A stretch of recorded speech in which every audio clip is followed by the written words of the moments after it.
Kanada şu köşmenler dövleti bolgan eken 97% köşmen biz adatda Kanadada bu hizmetdaşlar yakımız yandan tanışkanlar yakımız bir ayda yolda nimdeymiz hem özür aylığı salamlaşkan çağda kandak dese şu how are you deyişinki ornağa where are you from originally dep mi sorayımız asli yurtun qayadın dep sorayımız.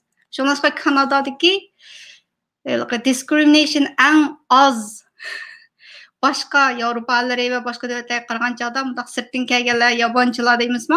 Türkiyaniki gibi bo'yicha ularni chatga qiqish Kanadada eng tuan. Nima desa bu yerdagi hammasi ko'chman bo'lgandan keyin birsi. Ananiki bu yerdagi maktablarninki o'rinlashtirishimi undaq to'plashib nima emas. Nimdeymiz?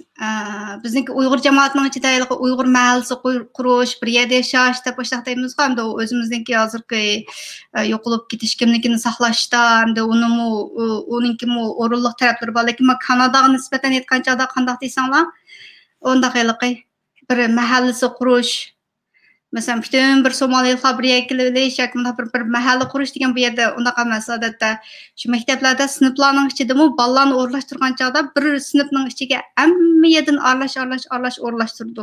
Shunlashqa o'quvchi bolalarmi kichkidan boshlablam o'zaro ayliqimda terisining rangiga qarata bir-birsini yaklaydigan undaq ishlar kichkidan tortib yo'q deyarli qashta cho'ng bo'lgan gap. Shunlashqa bu Kanadadami Uyg'ur mahallasi qurish, bu degandeklar mayanninki nimasiga toza mos kelmaydi. Lekin shu o'zimiz jamoatlashib, o'zimiz ona til maktablarini qurib unda qilsa bo'ladi-yu, lekin bu masalan Turkiyada yaqin yoqi Uyg'ur mahallasi qurish degandek nimalar chiqdi. Hamda Kanadanikini so'zlayotgan ekan, Kanadanikini gap qilmanda. Kanadada discrimination'niki eng tuan bo'lishniki sharti shu kishilarni hammaga tarqoqlashtirib, aralashtirib o'ldirish. Bir sinfning ichiga kirsa, odatda kichik bolaniki bir qatman bir do'stimni ishlaydigan yeriga borgandim bola, kichik bola. Bir sinfning ichida qanchati 14 tak bola bor deyman, u boshlang'ich maktabgan to'q. Kindergarten deymizmi? Before primary school. Kichik bidirim bor, terisiniki ish qilib emas, aralash nim qilgan deyman. Kanada yaxshi joy. Ma'rifma yaxshi. Nimo discrimination ang tuan chat qiqish az yaxshi.